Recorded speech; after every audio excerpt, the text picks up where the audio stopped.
Pleasure having dealt with both in the troop, so it's great fun to have that opportunity. Now I would ask Jacob Nednick to step forward to offer his comments on Thomas.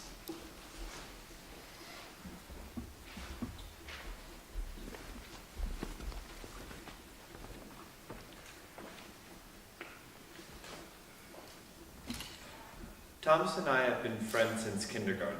We have ventured through tick-infested woods, waged wars with plastic army men, played pool, had snowball fights, sled races, and water gun battles, and have played countless games of Risk. Thomas is one of my best friends, and it is no surprise that he is getting his Eagle Scout award. He is everything a Boy Scout should be: trustworthy, loyal, helpful, friendly, courteous, kind, obedient, cheerful, thrifty, brave, clean, and reverent. Thomas was always a trustworthy one.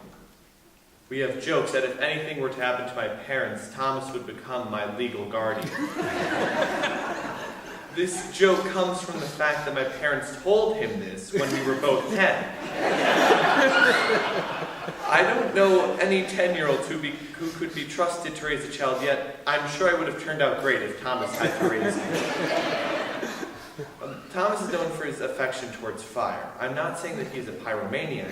He simply works to make the fire as good as it can be. Most nights camping, he would be the last one awake, tending to the fire until he went to bed, or an adult reminded him that he needed sleep. Yet, somehow, we would groggily come out of our tents the next morning wanting to sleep at least for 5 more minutes, and Thomas would be wide awake, tending the fire. I'm telling the story because Thomas is a hard worker, and when he sets his mind to something, he can accomplish it. Whether it's working to keep a fire alive or turning a dirt path into a stone walkway, he works hard until it's done. This determination shines light on his obedience to work hard on his task and his loyalty to stick with the project. Thomas is also extremely helpful. Multiple times he has helped me with some household task, and his Eagle Scout project made my walk to church so much easier. He helped me with AP history, as somehow Thomas knows everything that ever happened in the history of the United States. I've known and been friends with the same person for 12 years. We've done everything from playing make-believe in kindergarten to helping each other with physics labs. Thomas's friendliness and kindness make the friendship work. When I had appendicitis and was recovering at my house, he visited me almost every day after school, and he even got me medicine, which was a giant bottle filled with candy. He is always there to talk or hang out. Our friends have hung out at his house many times, and I would like to take a moment to thank the Bostwicks for letting us use their house, making us lemonade, snacks, and delicious dinners, and for putting up with all of us in general. To top it off, they'd even drive us home. But Thomas is thrifty. He somehow saved all of his birthday money he has ever gotten.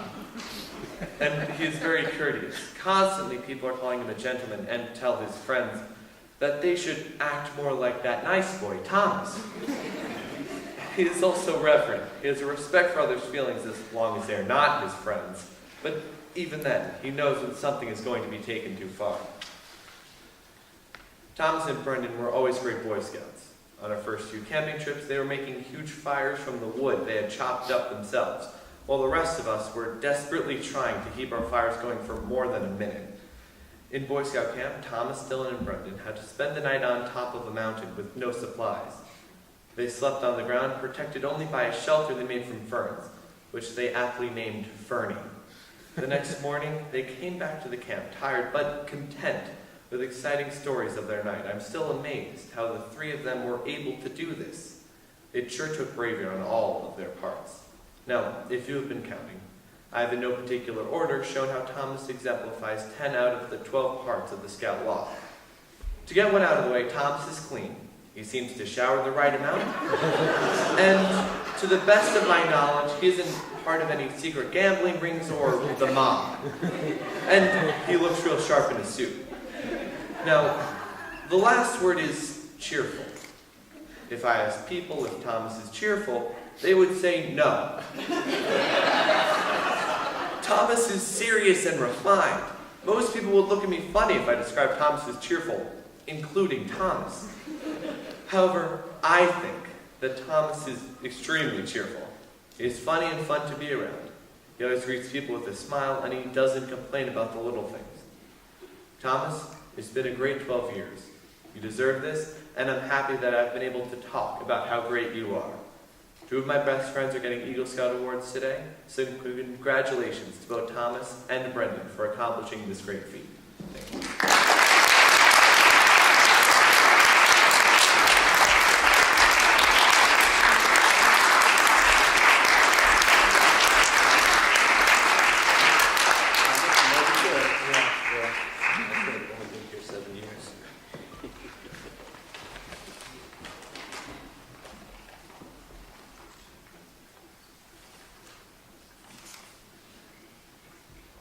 Good afternoon.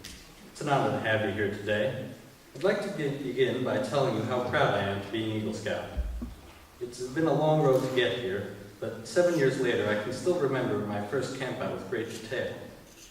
Now, I should preface my remarks by saying that I come from a long line of people who haven't spent a lot of time outdoors since they invented indoors.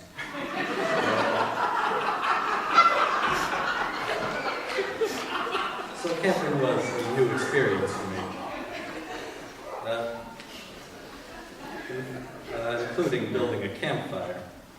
Now, you heard a lot about campfires, but my first night ever on a camping trip, when everyone was asleep, I decided to get out of the tent that Jacob, Dylan, and I were sharing and go and rekindle the main campfire. And I fed it from the sticks I collected myself at midnight until I had on my hands a blazing inferno. It was so bright that it woke my dad up, and he recounts that the inside of his tent was as bright as day, despite it being the middle of the night. Looking back, I think that was a sign that this is where I belong. Scouting has many fine traditions of learning, self-improvement, and self-reliance. We learned all the essentials of survival, such as starting fires with a single match, building shelters, and even pitching a tent by the light of a lightning storm. Scouting takes dedication, which is something personified by my fellow Eagle Scout, Brendan Largy. I remember a particular canoe trip where it was proclaimed that the canoe that possessed a certain jar of Jiffy peanut butter would be the invincible canoe. Now, when the jar hit the water, Brendan here jumped out of the canoe in order to keep it from falling into the hands of the older scouts. If that's not dedication, I don't know what is. There are many things that I miss about scouting now that I'm 18. I miss the weekly meetings here at the church where I have many friends. I miss the campouts and all the crazy happenings. And I even miss the foodstuffs, although sometimes the preparation was, a little suspect. In Scouts, we work together as a unit. The differences among us are never more obvious, because when you bring it, you cook at campout, where people eat everything from Spam for breakfast to Cornish game hen on a stick. I think most of all, I will miss the camaraderie that is an essential part of being a Boy Scout. The organization and its lessons certainly have their value, but I think that all the friends I have in this troop were my motivation for being a Boy Scout, and more so than anything you can get in a handbook. Having been a Boy Scout for 7 years, it's been my goal to conduct myself in accordance with the Scout law. I hope this law is very much a part of who I am, and it helped me along my way to Eagle. An Eagle Scout project is a considerable undertaking, and it requires a tremendous level of commitment, organization, and patience to be able to put together a quality product. My project took place at this church out back, where I constructed an 80-foot stone walkway from Clinton Street to the church. This project totaled 252 hours between its planning and its execution. A project like this needs many people to volunteer their efforts in order for the whole thing to come to fruition. I am thankful to have had my friends and family, as well as a core of Scout volunteers who are willing to help me accomplish my goal. Scouting is about community. An Eagle Scout finds that upon ascending to the rank, he enters a community of his fellow Eagle Scouts, many of whom he will run into at some point in life. As part of my fundraising for this project, I received donations from multiple members of the community who were Eagle Scouts and were therefore very willing to help me. There are many people in the scouting community I have to thank, people without whom none of this would be possible. I'd like to thank the Scoutmasters, and thank you to Mr. Wazo, who was here when I first joined, for teaching me all the essentials of scouting, including how to cook a pork chop with nothing but a rock. Thank you to Mr. Saladas, who has been my Scoutmaster for most of my time here, and who could not have been more supportive of my efforts, and who never met a hike he didn't want to go on.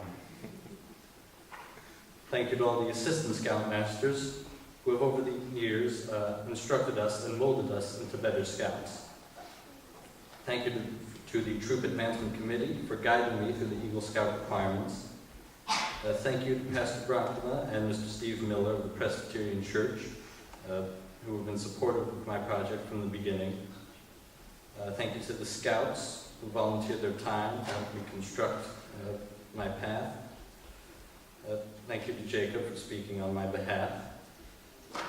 And most of all, I would like to thank my mom and dad. All these letters from the president and the ex-presidents and the Pope and so on, and all the declarations making, March 31st, Thomas Bostwick Day, they belong to my parents as much as they do to me. My mom was the person who started me on this path way, way back in 2nd grade at the Cub Scouts, where she signed on to be my den leader. And without her pushing me and staying on top of me throughout this whole Eagle process, I would not be up here now. And I have to thank my dad because he went on every single camp out with me, and that's truly amazing to think about, especially considering that going into this he had as much camping experience as I did. I can't place a value on all of his invaluable resourcefulness. We termed him the resource because he found a way to make something out of nothing. Once he transformed some Ovaltine powder and non-dairy creamer into actual hot chocolate. It's the closest thing to alchemy any of us will ever see. I don't know how it worked, but it tasted fine. And, so he was there for every single camp out, and I'm extremely grateful for that. And so thank you. And I have greatly enjoyed my experiences here as a Boy Scout, and I've learned a lot of things beyond leadership. I've learned that canoes and large rocks are not a good combination. I've learned that it's never so dark as when it's the middle of the night, you don't know where you put your flashlight. Most importantly, I've learned that good friends and warm fire are the key to some of the happiest evenings. Thank you.